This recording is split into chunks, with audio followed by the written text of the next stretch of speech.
अस्सलाम वालेकुम फ्रेंड्स, उम्मीद करता हूँ आप सब खैरियत से होंगे। अल्हम्दुलिल्लाह मैं भी ठीक हूँ। मैं हूँ रज़ा अली और आप देख रहे हैं रज़ा अली फैन।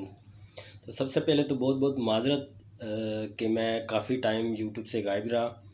कुछ मसरूफियत की वजह से मैं नहीं आ सका, और उन लोगों का बहुत बहुत शुक्रिया जिन्होंने इंस्टाग्राम पे मेरा हाल पूछा, मेरी खैरियत पूछी। तो बहुत शुक्रिया आप सबका। तो आज की जो वीडियो है वो है जी बैंक स्टेटमेंट वीज़ा के लिए कैसे जो है ना वो मेंटेन कर सकते हैं। ठीक है, जिन लोगों को नहीं पता ये वीडियो उनके लिए है। तो इस वीडियो में मैं आपको ये भी बताऊंगा कि जो मेरे कज़न थे जिनका स्पेन का वीज़ा लगा था, ठीक है, तो उनके अकाउंट में कितना बैलेंस था। और इस वीडियो में मैं ये भी बताऊंगा कि अगर आपके पास बैंक स्टेटमेंट नहीं है तो आप किस तरह वीज़ा अप्लाई कर सकते हैं। क्या बैंक स्टेटमेंट के बगैर वीज़ा अप्लाई होता है या नहीं। ठीक है जी। तो वीडियो शुरू करने से पहले अगर आप मेरे चैनल पर नए हैं तो काइंडली चैनल को सब्सक्राइब कर दें, बेल आइकन को प्रेस कर दें ताकि आने वाली इन्फॉर्मेटिव वीडियो को नोटिफिकेशन आपको मिलते रहें। तो व्यूअर्स, सबसे पहले तो बैंक स्टेटमेंट जो है ना वो ज़्यादातर कंट्री के लिए ना ज़रूरी चाहिए होती है। जैसे तुर्की, यूरोप, यूके, ऑस्ट्रेलिया, कनाडा, इनके लिए ना बैंक स्टेटमेंट जो है ना वो ज़रूरी चाहिए होती है। कुछ कंट्रियों का डिफरेंट होता है। जो वैसे नॉर्मली जो चलता है ना, शेंजन ले लें या तुर्की ले लें, ठीक है, और बाकी कंट्री जैसे इजिप्ट हो गया, मोरक्को हो गया, इनके लिए बैंक स्टेटमेंट की ज़रूरत पड़ती है। तो इसके लिए आपने क्या करना है जी कि बैंक स्टेटमेंट को कैसे तैयार करना है। अच्छा, एक चीज़ का आपने ख्याल रखना है कि कई लोगों के ऐसे वीज़ा रिफ्यूज़ होते हैं कि वो क्या करते हैं जी, मौके पे आके जो है ना, जब उन्होंने वीज़ा अप्लाई करना होता है तो वो क्या करते हैं जी, बड़ी अमाउंट डाल लेते हैं।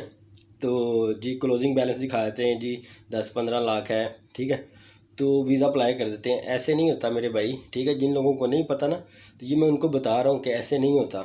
तो बैंक स्टेटमेंट का जो तरीका है ना, उसका तरीक़ेकार भाई ये है कि अगर आप सैलरी पर्सन है, ठीक है, अगर आप जॉब करते हैं तो आपकी सैलरी जो है ना, अच्छा ये चीज़ भी बड़ी मैटर करती है कि किस कंट्री के लिए आप अप्लाई कर रहे हैं और आपकी सैलरी कितनी होनी चाहिए।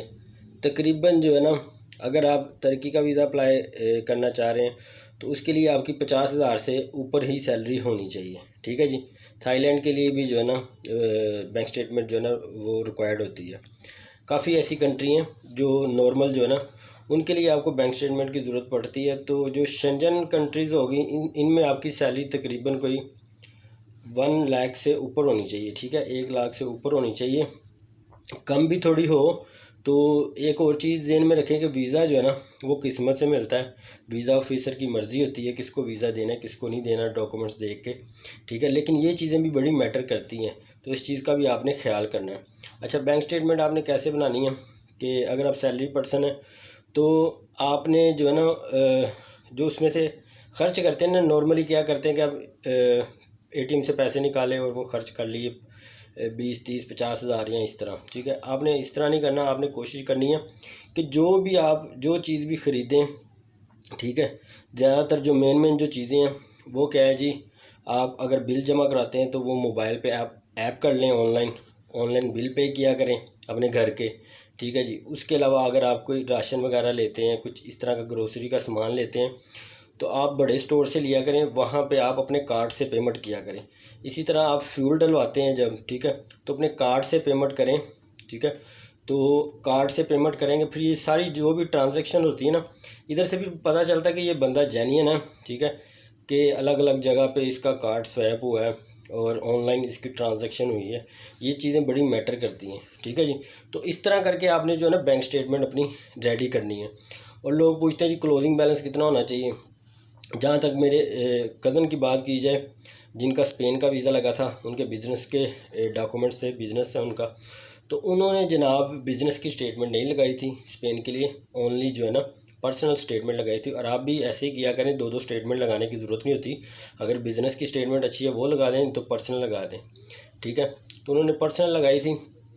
उस वक्त जब उन्होंने पहला वीज़ा लिया था उस वक्त तकरीबन 8 लाख से 10 लाख उनका बैलेंस था अकाउंट में, पर्सनल वाले पे। ठीक है, तो उनको स्पेन का वीज़ा मिल गया था एक बार। और उनको तो अभी तकरीबन एक टाइम हो गया ना जब उन्होंने वीज़ा अप्लाई किया था, उस वक्त हमारी कंट्री के ऐसे हालात नहीं थे। अभी जो है ना हालात काफ़ी चेंज हो गए हैं। तो अभी 10 लाख से आप अपने अकाउंट में ऊपर ही रखें, यानी कि आपके अकाउंट में इतने पैसे होने चाहिए कि जितना आपका टूर है ना, कि आपके टूर को भी वो कवर करती हो स्टेटमेंट, और उसके अलावा भी इजाफी पैसे अकाउंट में होने चाहिए। वीज़ा ऑफिसर को ये भी तो बताना है ना कि भाई मैं अगर 4 5 6 लाख रुपए लगा रहा हूँ तो मेरे पास पीछे भी पैसे हैं, उसको भी पता होगा कि भाई इसने वापस आके भी अपने खर्चे वगैरह करने हैं। तो ये चीज़ें बड़ी मैटर करती हैं, ठीक है जी। और सबसे लास्ट में जो मैंने आपको कहा था कि वीज़ा अगर आपके पास स्टेटमेंट नहीं है तो फिर आप कैसे वीज़ा अप्लाई करेंगे। तो भाईजान जो है ना, स्टेटमेंट के बगैर वीज़ा अप्लाई नहीं होता, ठीक है। लेकिन इसका तरीका होता है, वो मैं आपको बताता हूँ, जो मैंने देखा था खुद। मैं जब तुर्की में था तो एक कराची के भाई मेरे फ्लैट में आए थे, ठीक है, क्वारंटाइन सेंटर से होके। तो उससे मैंने तफसील से पूछा था, मैंने उससे मैंने रिक्वेस्ट की थी कि वीडियो बना लूँ, कहता नहीं मुझे शर्म आती, मैं कैमरे में नहीं आना चाहता। तो वो फिर बाद मेरे माइंड में थी, तो मैंने सोचा ये भी बीच में जो है ना शेयर कर दूँ, रिलेटेड है ना बात ये।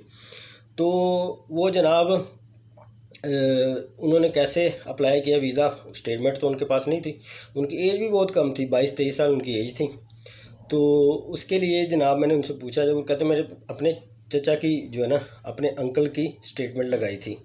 अच्छा, ये क्या तरीक़ेकार होता है, आप अपने बड़े भाई की भी स्टेटमेंट लगा सकते हैं, पेरेंट्स में से मदर या फादर की लगा सकते हैं, सिस्टर की लगा सकते हैं, ठीक है। किसी की स्टेटमेंट है ना वो आपने लगानी है। तो उसका तरीक़ेकार क्या है, घर की है तो घर का तो पता चल जाता है ना, जो आपका FRC फॉर्म होता है कि घर का फ़र्द है, ये इसको सपोर्ट कर रहा है। अच्छा, अगर आप किसी थर्ड पर्सन की लगाते हैं, यानी कि फैमिली से बाहर किसी की लगाते हैं स्टेटमेंट, तो अपने अंकल या किसी दोस्त की कोई आपको स्पॉन्सर कर रहा है, तो आपने साथ में एफिडेविट लगाना होता है, ठीक है, स्टाम्प पेपर जिसको बोलते हैं, वो आपने लगाना होता है सारा जो है ना, उसके ऊपर तहरीर करके कि भाई मेरा ये रिश्ता है, मैं इसको इतने पैसे दे रहा हूँ, ये वो फलां।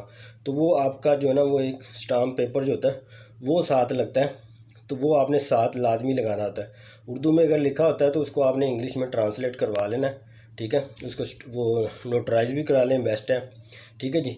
तो ये तरीक़ेकार होता है वीज़ा अप्लाई करने के लिए। आपको स्टेटमेंट जो है ना इस तरह आपको बनानी चाहिए। अगर आप बिज़नेस करते हैं तो बिज़नेस में ये है कि अगर आपका बिज़नेस का अकाउंट सही चल रहा है तो उसकी स्टेटमेंट लगा दें। नहीं तो मैं तो आपको ये कहूँगा, पर्सनल जो है ना, आप कोशिश किया करें, अगर आप बिज़नेस करते हैं तो ऑनलाइन अपनी ट्रांजैक्शन किया करें, अपने अकाउंट में 1.5 2 लाख रुपए अपना वो ऑनलाइन ट्रांसफ़र करके मंथली, ठीक है, उसमें से कुछ अमाउंट जो है ना वो आपने यूज़ की और कुछ आपकी सेव हो रही है, ठीक है जी। तो बाकी ये तो सिर्फ ये वीडियो थी स्टेटमेंट के लिए, ठीक है। तो ये मैंने आज आपको बता दी। अगर मज़ीद किसी का कोई क्वेश्चन हो, मुझे इंस्टाग्राम पे फॉलो कर लें। मेरे इंस्टाग्राम की आईडी है रज़ा अली फैंस विदाउट स्पेस, आपको स्क्रीन पे नज़र आ रही होगी। तो अब तक के लिए मुझे इजाज़त दें। अपना और अपने प्यारों का बहुत सा ख्याल रखिएगा। दुआ है कि अल्लाह पाक सबके माल जान औलाद इज़्ज़त आबरू की हिफाजत फरमाए। अल्लाह पाक हम सबको ईमान और सेहत वाली ज़िंदगी अता फरमाए। अल्लाह हाफिज़।